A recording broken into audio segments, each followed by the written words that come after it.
Hello বন্ধুরা, তো এইটা হচ্ছে আমার ছেলের বার্থডে ব্লগ পার্ট 2 টা।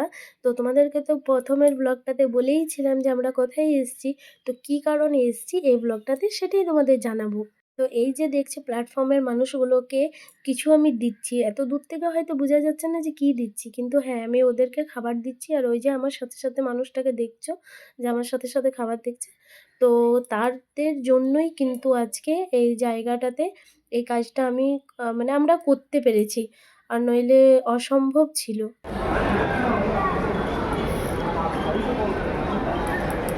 काय खाना नहीं खाइएगा? खाली लड्डू खाइएगा?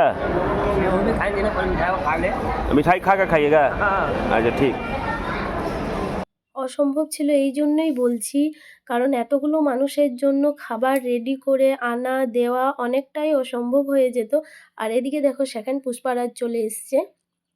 তো যাই হোক, এটা একটু মজা করলাম, কিন্তু বেশ ভালোই করছে। আর এটা কারো দেখে বা মানে কিছু এইরকম কিছু না, আমার নিজেই মন থেকে ইচ্ছা হচ্ছিলো অনেক দিন থেকেই যে ছেলের বার্থডেতে অনাথ আশ্রম যাবো, বাট অনাথ আশ্রম তো খুঁজে পাইনি। তো এইটাই একটা রোটি ব্যাংক বলে একটা ফেসবুকে পেজ আছে ওদের, তো ওইখান থেকেই এটা কন্ট্যাক্ট করা হয়েছে। তারপরে চলে এসেছিলাম বাড়ি, ওই দিক থেকে কেক নিয়ে। আর দেখো ছেলে এটা দেখে কতটা ভয় পাচ্ছে, মানে ভয় এতটা পাচ্ছে যে ওখান থেকে পালিয়ে গেলো। এমনিতে বলবে আমি শের, কিন্তু পালিয়ে গেল।